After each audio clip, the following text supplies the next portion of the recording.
combinou nada, né? A respeito da mesa, que entre nós. E eu acabei achando que... E eu fiquei com um montão de dúvida na hora de montar essa palestra, porque tem tanta informação envolvida numa discussão sobre monocultivo, que eu estava meio perdida. Isso é mais importante, eu vou para cá, vou para lá. E deu certo, no final das contas, que eu bem que cortei justamente a fala de vocês, do que eu tinha, do meu rol de assuntos. Por quê? Não que eu não ache esses assuntos importantes, pelo contrário, eram muito importantes.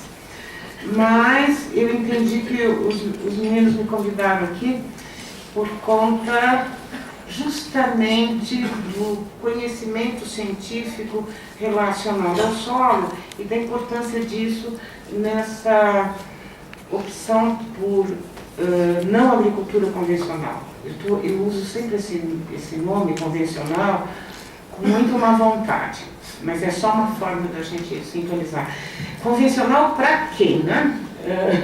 Sabe? Para o capital, só para o capital. Não tem nada a ver com as tradições culturais. Essa Larissa salientou bem que ainda a maior parte do que nós comemos vem de pequenos agricultores de estrutura familiar que não usa agrotóxico porque não tem dinheiro para comprar, graças a Deus. Mas a gente está protegido, né? Então, aí nessa coisa da seleção, eu tenho lido alguns textos ultimamente que me fizeram ficar particularmente preocupada com a questão do controle ideológico. Sabe, os artistas sempre dependeram dos mecenas para conseguir sobreviver. E isso fez com que os mecenas, os bonzinhos, tivessem um controle absoluto sobre a produção artística, né? Se dissem o que é bom ou não é, estimassem o valor das obras, o que é bastante difícil, né? E nesse mundo moderno, de agricultura moderna, a academia também está precisando de financiamento. Então eu tenho mecenas. Só que não são aqueles mecenas que vão comprar o quadro do artista e pendurar na parede. São os atores que, no fundo, controlam as políticas públicas.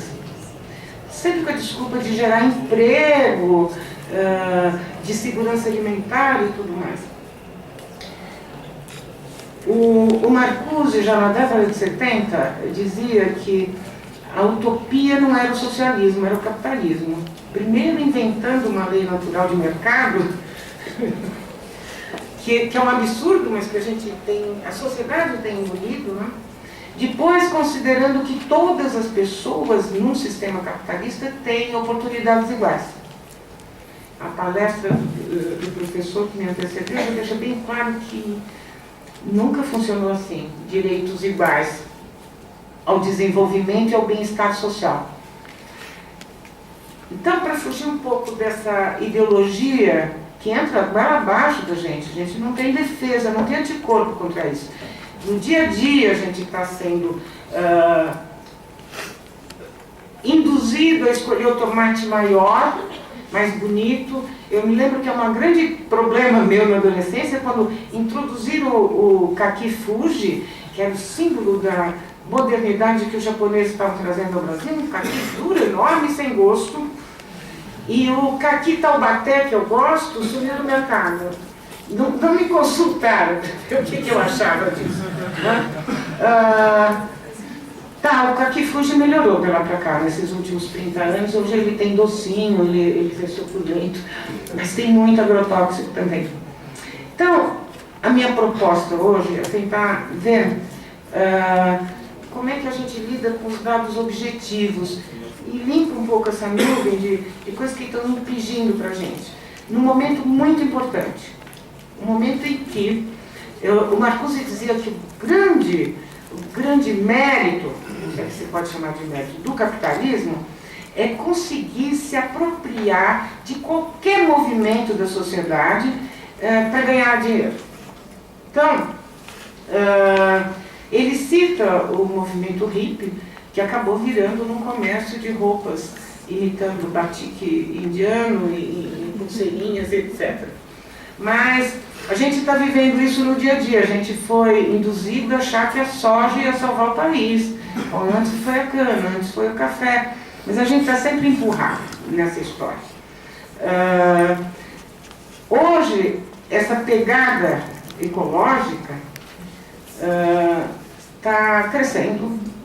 Eu estou maravilhada, porque eu me lembro que quando eu fazia doutorado, no começo da década de 80, apareceu um estranho lá no Exalc que usava tamanco, uma bolsa e uns brinquinhos e que defendia a agricultura orgânica. Ele quase foi linchado, literalmente. Então, quando a gente vê, e não é só esse público que tem aqui hoje, que é bastante numeroso, mas é toda a vivência que eu tenho tido aqui dentro da geografia. Essa pegada da agricultura orgânica está expandindo. E eu vejo que na minha vivência com essa agricultura orgânica, principalmente perurbana, que está emergindo, que vocês estão extremamente vulneráveis enquanto movimento legítimo da sociedade a serem incorporados pelos ideais capitalistas. Eu estou me preocupando com a dificuldade que a agricultura orgânica tem de virar orgânica de verdade. Ela está numa fase de transição já há 5 anos, em que ela substituiu os insumos químicos, mas ela não está produzindo matéria orgânica. É insustentável isso. Ela não tem ainda estabelecido mecanismos viáveis de comercialização dos seus produtos. Então, ela está sendo refém do novo atravessador, que são as certificadoras, que não dão nada para o agricultor, nem assistência técnica, que cobram taxas pela certificação e que empurram produtos. É um absurdo o produto orgânico precisar de bandejinha de isopor e plástico para ser apresentado ao mercado. É um absurdo que essas certificadoras, algumas delas, como a Arte Horta fez durante um bom tempo antes de falir, exijam uma qualidade visual, que não é organoléptica, não é a qualidade do produto, tem que ser visual, porque eu tenho que vender na boutique o meu produto. E impeça os seus associados de comercializarem aquele alimento maravilhoso, de qualidade que foi produzido fora da rede controlada pela própria certificadora. Me assusta mais ainda que esse sistema todo montado de tungagem, de parasitismo em cima dessa agricultura orgânica, de repente tenha na figura do filho do Abílio Diniz. Ele se apropriou simplesmente, ele agora é o maior, ele se rotula o maior controlador da produção orgânica do Estado de São Paulo. Então, eu quis trazer a palestra de hoje para o básico, essencial, o que nós temos que olhar, para fugir de modismos que deixam a gente mais vulnerável ainda, né? Vamos pensar o que está em jogo quando eu desmato, quando a sociedade define um uso para uma porção do meio ambiente. Não é a coisa apaixonada, quer dizer, quando eu vou pensar, as minhoquinhas, nós temos um conhecido que dava nome para as minhoquinhas. O Paulo. Ele tinha uma criação, ele morava no apartamento, tinha um minhocário, e ele conhecia uma por nome. E era um mau caráter. Estou falando que gostar de minhoca não é caminho para entrar no céu. E isso a gente também tem que bem claro. Então, dentro desse discurso, falando ecológico, eu vou tendo modismos. Agora é a matéria orgânica pela matéria orgânica. De repente, eu confundo isso. A maior parte dos agricultores orgânicos que estão ligados às certificadoras, e tem umas 20 trabalhando aqui em Biúna, eles impedem que o agricultor faça compostagem e obrigam a comprar cama de galinha, que serve para mulch, cobertura morta, não serve como suprimento de nutrientes para o campeiro. Ela compra a preço de nada essa cama de galinha e cobra caro do agricultor e engana o agricultor falando que aquilo é nutriente, que aquilo é humus, não é. Então, pouquinho de excremento de galinha, tá? Que é rico em nitrogênio, mas é muito pouco. O que sobra é a palha, que é de difícil composição, que só serve de cobertura morta. Então, vamos tentar focalizar isso, essa questão da relação do homem com a natureza e de como o homem se apropria do meio para produzir comida, o que deveria ser o objeto central de todas as nossas discussões. Bom, quem leu o livro do Romero viu como é que as inovações tecnológicas foram sendo induzidas e apropriadas pelo capital. A palestra agora do nosso colega foi mais ou menos nesse sentido, e acho que a da Larissa tinha que ser por último, porque é a catarse, né, de tudo isso. Sabe, a ideia de produzir comida já não é mais o centro, a ideia é produzir agrotóxico e ganhar o máximo de dinheiro possível com ele. Né? E aí você tem um estado submisso. Você viu a falta de informações. Nós não estamos formando médicos e sistemas de saúde capazes de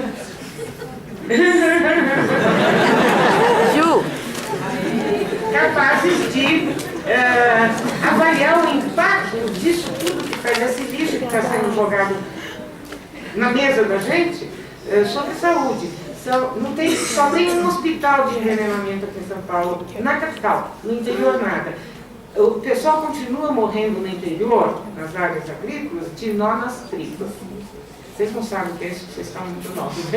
Antigamente, a medicina era precária, o cara morria nó nas tripas. Ou lombriga assustada. Morria muita gente de lombriga. Pois no interior se continua se morrendo de nó nas tripas e lombriga assustada. É só conversar com as suas avós, mamãe não deu, esse é o nível da própria frase. Bom, vamos tentar pensar o que é isso, o que é o planeta, o que significaria o equilíbrio no planeta. Então vai ser um pouco chato perto das duas palestras anteriores, porque vai ficar meio técnico demais. Bom, se a gente pensar, desde o momento que o planeta... Você quer botar? Está escrito, é um PowerPoint escrito monocultivo só.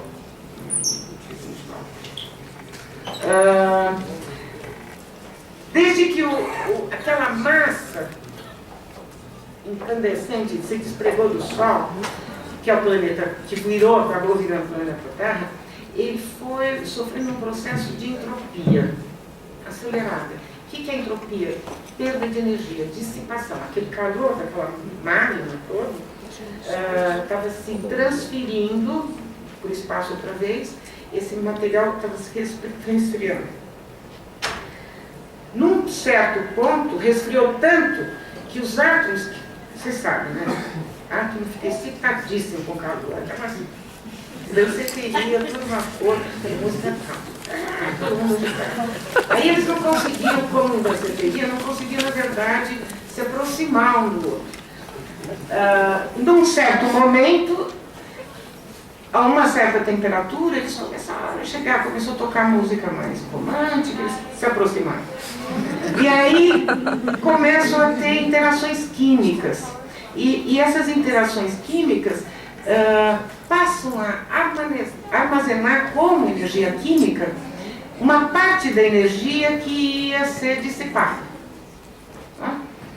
Esse é o primeiro momento de movimento anti-entropia no... Conseguiu achar? É um PowerPoint, está monocultivo. Organiza por tipo. Está dentro de uma pasta, acho que procura... Essas ligações químicas entre os átomos deram origem à crosta, no desligamento da crosta terrestre, com seus minerais e suas rochas. Esse é o primeiro movimento anti-entropia no planeta desde que ele se despregou do Sol. Essa crosta, com esses minerais, começa a interagir com a atmosfera, que dá água e energia da radiação solar que incide. E começa a sofrer um ajuste, começa a ter interação, a água começa a agir como agente de solubilização dos minerais recém-formados na história da Terra, começa a haver o intemperismo e esses minerais começam a romper suas cadeias e liberar aquela energia química que tinham armazenado. Isso gera uma retomada do intemperismo. Esses minerais das rochas vão se intemperizando, ficando cada vez menores e com estrutura cada vez mais simples, até que começa a aparecer partículas coloidais, menores que 2 micras de tamanho, e que, por causa do tamanho, acabam desenvolvendo uma densidade de cargas superficiais enormes. Então, naquele processo de intemperismo, além da ruptura das cadeias grandes de minerais, eu tinha uma perda dos elementos bases sílicas que acabavam sendo lixiviados pela água, e o que na região tropical era muito mais acentuado. Com o surgimento dessas partículas, os coloides, eu começo a ter uma capacidade nesse material de segurar esses elementos que estavam sendo lixiviados, fazendo a concentração, em determinado ponto, dessas bases que eram lixiviadas, que estão agora retidas, aumentar tanto que é capaz de bloquear o processo de intemperismo. É aí que começa a história de um jovem componente da paisagem, que é o solo. No momento que eu tenho uma quantidade de coloides suficientes para interromper o processo de intemperismo, eu passo a ter a origem do segundo movimento anti-entropia na paisagem, que é a formação do solo. Então, segundo movimento anti-entropia. Só que, como a rocha original, o solo também está interagindo com a atmosfera. E depois de um momento de equilíbrio da paisagem, ele também passa a sofrer degradação pelo contato com a atmosfera. Erosão, lixiviação, para vocês terem ideia do que isso representa, imagina o quaternário, o terciário. A gente só conhece isso, o que sobrou, né? O sabugo, que é pacotes imensos de areia, pacotes imensos de argila, que se transformaram em rocha outra vez e tudo mais. Vocês imaginam isso ao longo dos tempos geológicos, o que significou? Tá? Mas esse solo não fez só bloquear temporariamente o intemperismo. Foi esse solo não adquirir essa capacidade, por conta da fase coloidal, de absorver e dissolver nutrientes, de armazenar calor, de armazenar água, é que foi criando condição objetiva para proliferação e especialização e diversidade da vida no planeta. A vida no planeta é realmente o grande movimento, eu espero que seja definitivo, anti-entropia. Que aí não se trata mais de evitar a dissipação de energia, se trata de captar energia cósmica, sem antroposofia. É só solar. Então, captar energia cósmica e absorver e armazenar na forma dos compostos de carbono. Outra vez, vamos pensar não no que sobrou, que o homem deixou sobrar de biomas naturais, né? Mas vamos pensar que essa fixação de carbono e de nutrientes foi de tal ordem que deixou todos esses depósitos de carbono no planeta.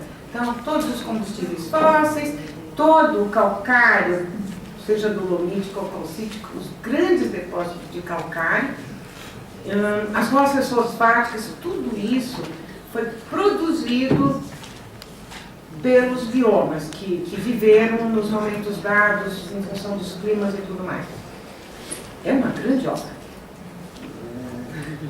Você imagina que só os depósitos de combustíveis fósseis estão alimentando esse congestionamento todo no planeta.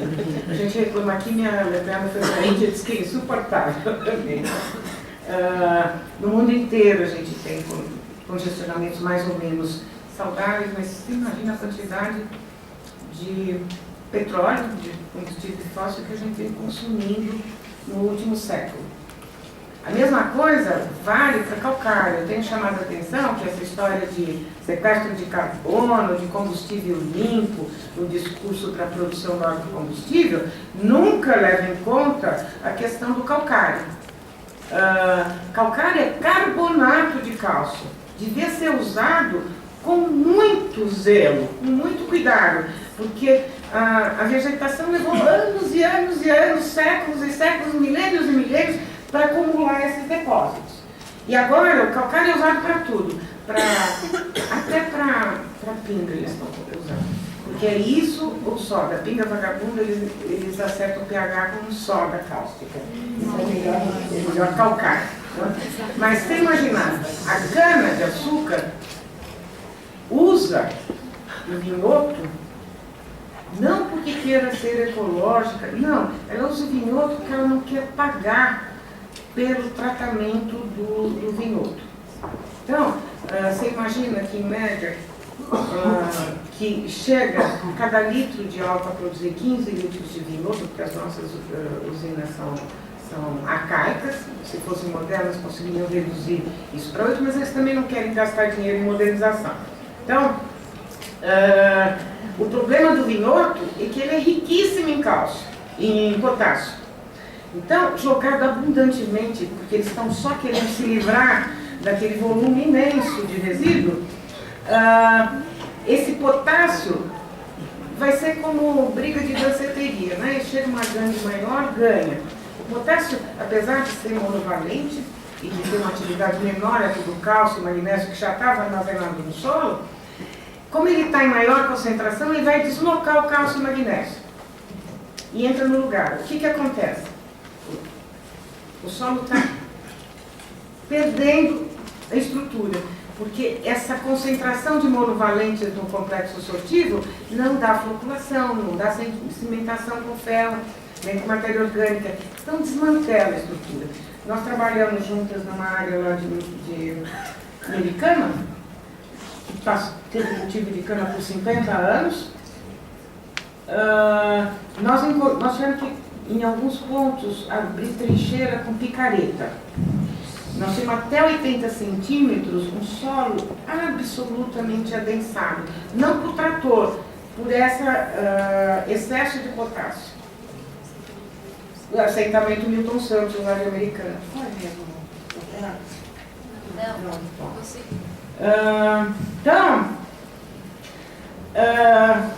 O que os usineiros, é claro que perceberam isso, porque isso compromete o desenvolvimento da cana, que vai ter o seu sistema radicular concentrado em 40 centímetros, bem na área, na zona que eles estão degradando.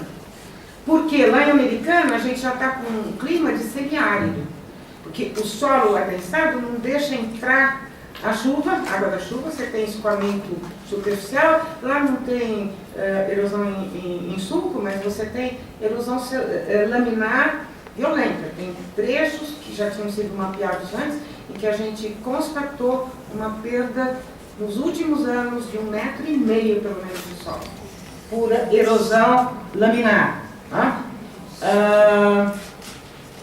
O que os usineiros estão fazendo? Eles tratam o vinhoto, o único tratamento que eles dão é com calcário. Por quê? Eu tenho que aumentar a concentração de cálcio e magnésio para empurrar o potássio para fora, para que o solo consiga, as partículas do solo consigam se reestruturar, reflocular, ressementar e dar uma certa estabilidade. Olha, vocês imaginam que isso implica em pôr 4, 5, até 7 vezes mais calcário por área no cultivo da cana. E isso não está, esse carbonato associado a esse calcário não é contabilizado quando falam em combustível limpo. Olha, isso não é combustível limpo, eu tenho direito a comer aqui, nossa.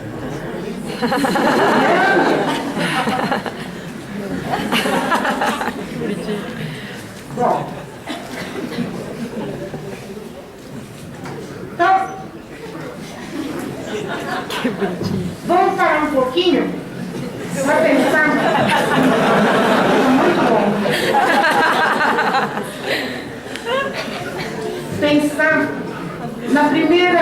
segundo estágio, principalmente, dessa conquista de uma entropia menor dentro do planeta. Porque nós estamos circunscritos nisso. Quando a gente pensa em agricultura orgânica, em formas mais civilizadas de relação com o meio ambiente, a gente tem que pensar que, seja a Praia de Santos, seja Campos do Jordão, seja os assentamentos como de Cajamar, que eu estou trabalhando agora, o Santos, que a gente já trabalhou, todos eles estão inseridos num planeta. E se não tiver esse equilíbrio do planeta e de cada componente da paisagem que está participando desse fragmento da paisagem que a gente está apropriando.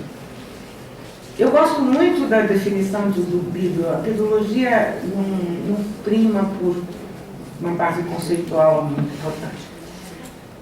São meio desajeitados. A maior parte dos livros que você vê por aí, solo é um corpo tridimensional e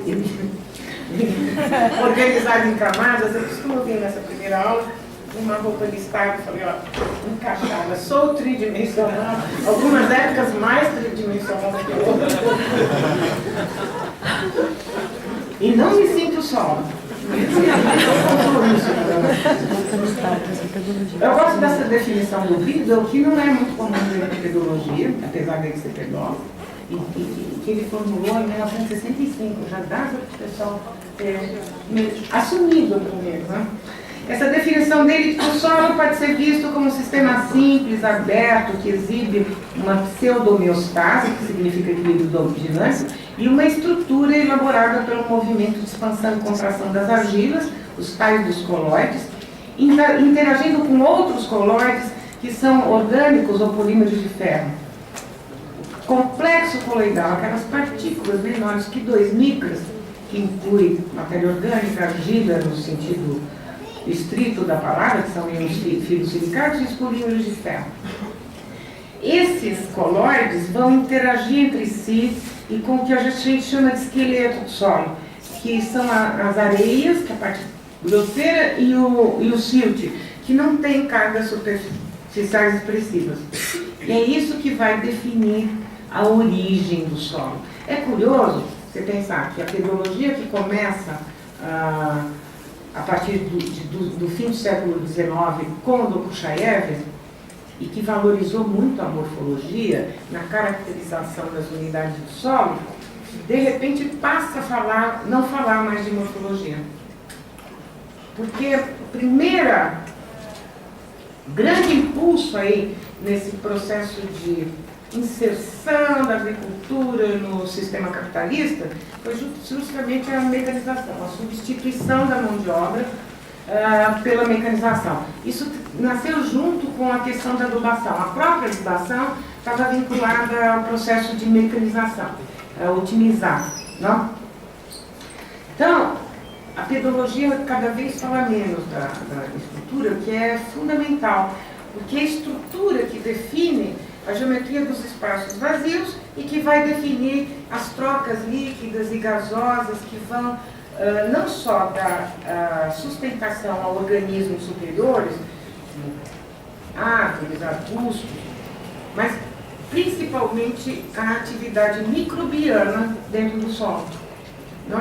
E é isso, é intencional. O que eu estava falando da ciência hoje, viver a soldo mesmo. Se você pegar as publicações sobre eucalipto, eu desafio, eu já fiz isso com um aluno, prometi um Volkswagen.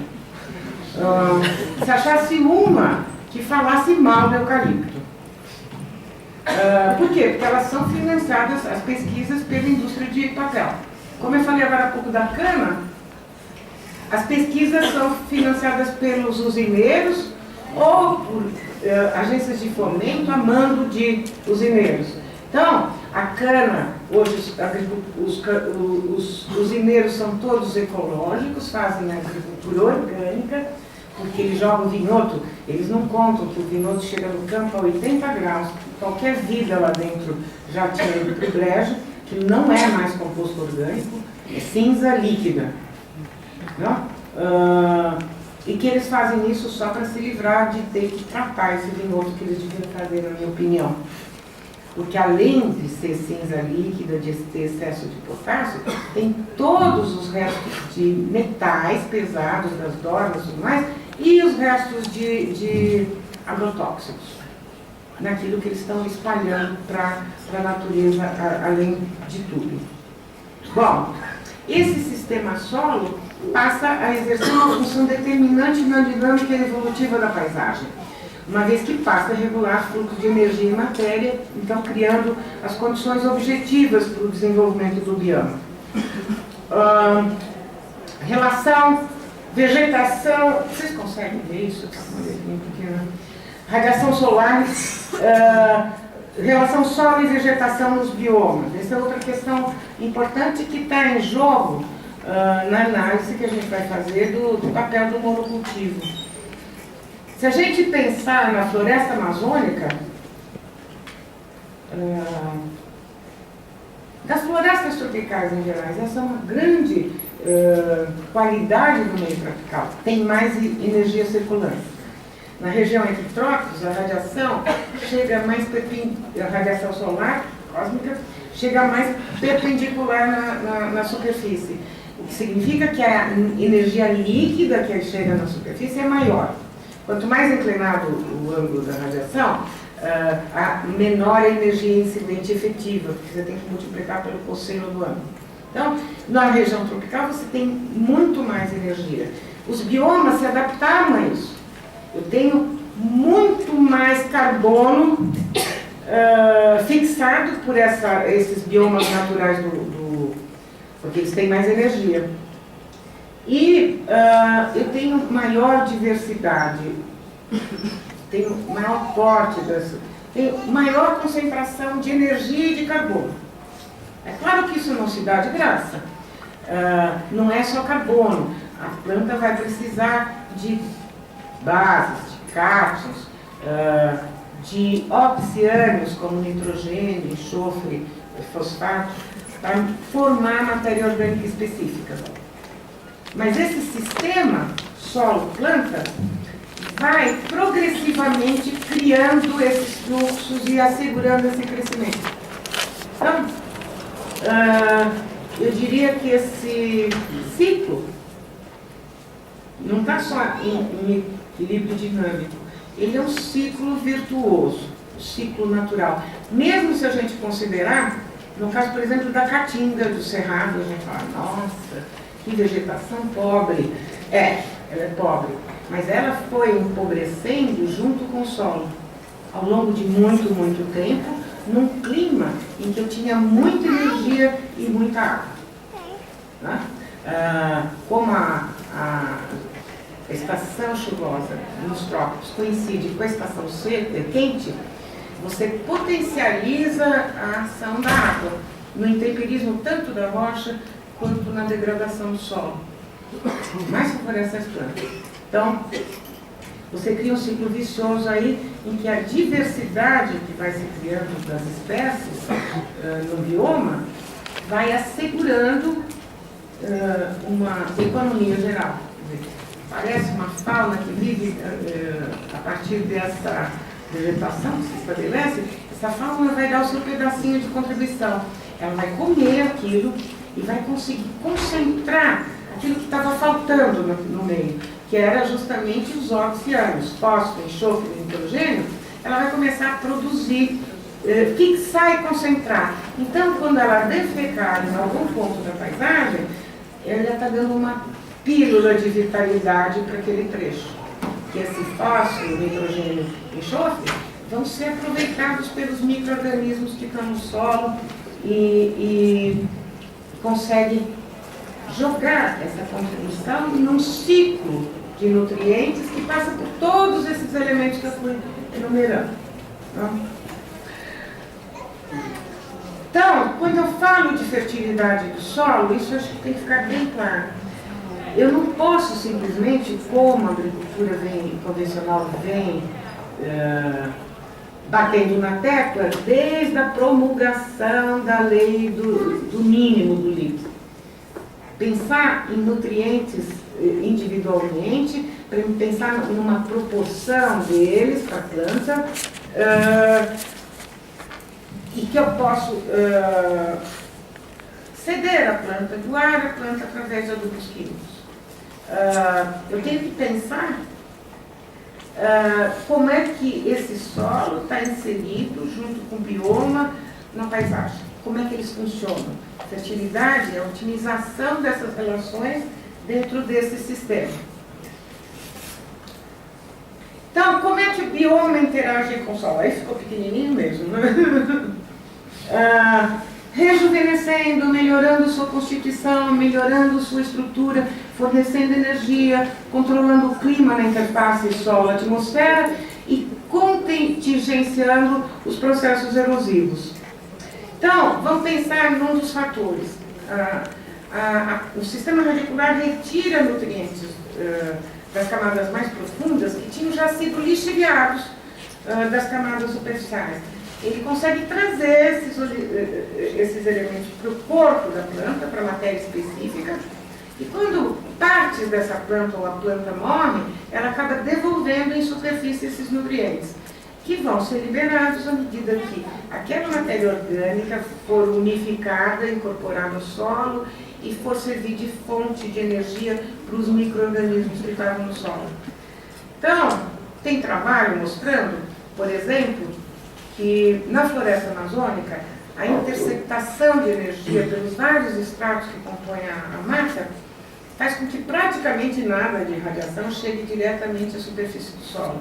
Então, quando a temperatura do ar está a 43, 45 graus, no alto das copas, embaixo, em contato com o solo, essa temperatura está ao longo do ano inteiro em torno de 19 graus.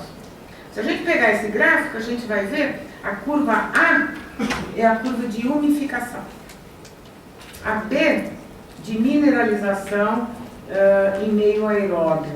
E a C, mineralização em meio anaeróbio. Vocês vão ver que até a temperatura de 25 graus, eu tenho um predomínio na umificação sobre a mineralização. A partir dos 25 graus, eu passo a ter mais mineralização do que umificação. O que isso significa? Significa não acumular matéria orgânica no solo. Então, como é que eu chego? Se eu debaixo da floresta tenho uma temperatura de 19 graus, como é que eu chego aos 25? Pelo desmatamento. Tem dados aqui de São Paulo, de Ribeirão Preto, com café, de registro de mais de 50 graus nos 2 primeiros centímetros do solo. Queimou todo o cafezal, porque 50 graus já degrada a proteína. Queimou o caule do café que estava em contato com o solo. Você imagina o que faz para o micro-organismo que está lá tentando ajudar o ciclo da vida. Isso é uma coisa que me preocupa na agricultura orgânica que eu estou vendo no campo também.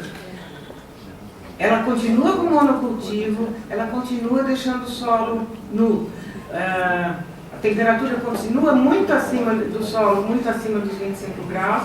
Então aquela matéria orgânica que está sendo adicionada no momento do plantio, em 15 dias mineralizou. Daí para frente a plantinha que se vive para arranjar comida. E o solo continua a ter sua estrutura degradada. Então isso é um ponto que a gente tem que tentar superar tecnicamente. Nesse processo de colonização, nós recebemos uma série de preconceitos que foram embutidos na nossa cabeça com relação ao nosso meio. É claro que o europeu se sentiu muito mal aqui. É claro que ele pretendia trazer as técnicas dele para cá, por se sentir mais confortável de manipular e porque ele se tinha em alta conta em relação às populações nativas. Precisava defender isso. Tá? Um dos preconceitos é que no meio tropical não acumula matéria orgânica. Eu já falei que a produção de matéria orgânica pela vegetação espontânea é muito maior nos trópicos, mesmo considerando a Mata Atlântica, não a amazônica, que é mais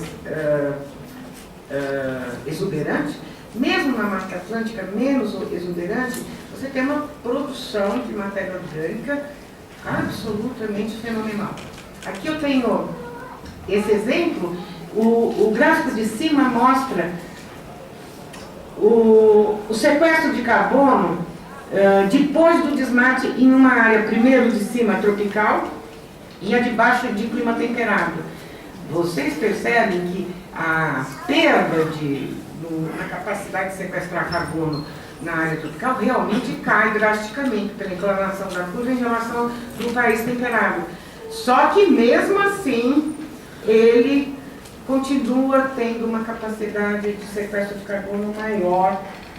Sequestro, estou falando líquido, entre perdas e danos, entre o que entra e o que sai, o que fica no solo. Ainda, apesar de não ser tão expressivo, ainda a capacidade de sequestro de carbono no meio tropical é mais expressiva.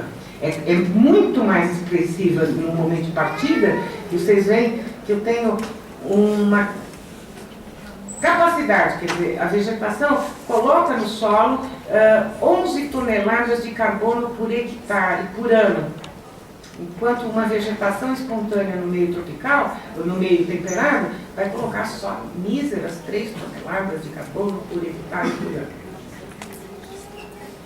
Em dados mais objetivos, a quantidade de carbono em toneladas por hectare produzida por essas florestas, aparentemente, mesmo as mais pobres, né? Como a floresta, a savana. Vocês percebem? 8 toneladas numa savana, corresponde ao nosso cerrado, 8 toneladas de carbono, multiplica isso por 2, mais ou menos, para saber quanto de matéria orgânica mesmo eu tenho, por hectare por ano. Tá? Aí, outro aspecto é a questão aí da perdas por erosão a partir do momento que eu desmato. Aí nessa tabela eu vejo que à medida que eu vou trabalhando tecnicamente o solo, desde o desmatamento, eu vou induzindo escoamento superficial e perda de solo. Quanto mais eu mexo, mais fértil. E aí, se a gente voltar a pensar que para a região tropical, um latossolo, que é o nosso solo mais representativo, cobre a maior parte do território nacional, e que costuma ter 10 metros de espessura, leva 10 mil anos para se formar, mesmo com o nosso clima intenso. Em compensação, ele leva 10 anos para ser degradado de manejo. Então, a coisa se centra muito aí. Aí, como eu vou ter que cortar, porque eu exagerei na introdução, vamos pensar o que significou essa agricultura dita convencional. Desde a origem, no século XIX, ela vem se pautando na teoria de Malthus. Precisa desmatar, precisa encontrar formas eficientes de manejo para aumentar a rentabilidade, porque nós precisamos acabar com a fome no mundo. E os pilares dessa modernização da agricultura estiveram baseados nos mesmos pilares que orientam a indústria. Então, aquele modelo do Ford de automatização do sistema produtivo para ganhar maior eficiência foi sendo aplicado na agricultura. Então, os pilares dessa modernização eram especialização, que era o monocultivo, produção em escala, grandes latifúndios, e padronização dos sistemas de cultivo através de tecnologias, para eu ter segurança. Segurança para quê? Para que os produtos agrícolas pudessem se inserir definitivamente no sistema capitalista, o que implicava previsibilidade de safra para esses produtos entrarem no mercado futuro, nas bolsas, virarem commodities. E, ao mesmo tempo, para que a indústria se sentisse segura para incorporar esses produtos agrícolas nos seus sistemas produtivos. Você pensar a soja hoje, é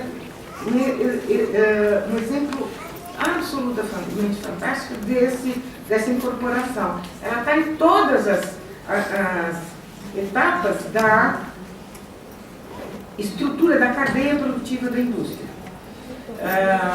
Ela serve de base para produzir anticoncepcionais, lecitina e outros medicamentos.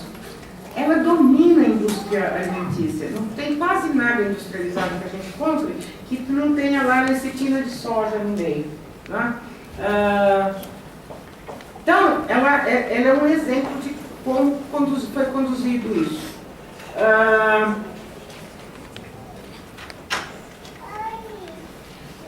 A parte final da palestra, que eu vou deixar só como ponto de discussão posterior, é que a gente tem que considerar que o homem faz parte da paisagem. Então, não se pode falar em catástrofe nos problemas ambientais que o homem com suas ações geram. Então, se você pensar, parece um desastre, eu tenho tendência. A introdução da soja no cerrado é um desastre, porque esse bioma não vai ser reconstituído. Já foram feitas várias tentativas. Eu crio uma estufa, uma mudinha nativa de cerrado, ela até que reage bem. Quando eu vou passar para o solo, ela não sobrevive. Porque aquela vegetação que está lá foi se desenvolvendo, como eu já falei, junto com o empobrecimento do solo. Né? Então, se eu pegar... Então, as plantas nativas de cerrado bem-sucedidas têm sistemas radiculares que vão buscar em quilômetros de distância nutriente para acumular. Se a gente fizer um balanço de nutrientes local, a gente não vai conseguir fechar a conta, porque tem mais nutriente aprisionado na vegetação do que o solo poderia dispor, porque esse sistema radicular está atravessando essas camadas e indo buscar comida. Se eu considero o homem como parte da natureza, então ele não provoca desastres, catástrofes, ele provoca perturbações. Então, essas perturbações provocadas pelo homem têm, no fundo, a mesma classificação que eu teria de perturbações naturais, como, por exemplo, seca. Seca no Nordeste é um problema cíclico. Então, são perturbações cíclicas e naturais, não tem nada a ver com o homem. O processo de arenização, que era chamada atrás de desertificação, também é uma perturbação natural que é contínua, não é cíclica, e que está levando aquele solo, aquele ecossistema para o espaço. Vai virar um pacotão como no jalapão, aqueles arenitos que não tem mais coloides, que não tem mais nada para se sustentar. Agora, eu não posso falar em crise ambiental através das ações provocadas pelo homem, mas eu posso ver que está tendo cada vez o homem, através das perturbações provocadas no ambiente, vai fazendo que o tempo de resiliência dessa paisagem cada vez seja mais prolongado. Então, a capacidade de voltar a um estado inicial cada vez está mais longe de vista e precisa de maior esforço, inclusive econômico, de maiores sacrifícios. Populações locais vão sentir mais o problema da diminuição da produtividade do solo. Então, se eu não posso, na relação do homem no meio ambiente, não seria politicamente correto hoje falar em catástrofe, né? Eu tenho que falar só em intervenções desastrosas. Eu posso, por outro lado, falar que, a nível social, a gente, quando fala do homem, tudo que a gente falou aqui tem a ver com a relação do homem com a natureza, o social do homem é calamitoso. Tem sido calamitoso. Aquilo que a gente falou nas 3 palestras. Eu estou comendo veneno. Eu estou morrendo de fome. Quem quiser depois o PowerPoint eu passo, mas tem os dados desse livro deixa eu ver só. Prometo que eu estou acabando. Bom, do Bazoyer, que é um livro que saiu uns 2 anos atrás, que fala dessa relação econômica e social com a produção agrícola ao longo do tempo, ele coloca, nós estamos com 6 bilhões de seres humanos, metade vive na pobreza. Mais de 1 bilhão de pessoas não têm acesso à água potável e por volta de 840 milhões são vítimas de subnutrição. Aí vem. Eu pergunto agora, se a teoria de Malthus foi a bandeira da Revolução Verde, o norte desse movimento, e aí?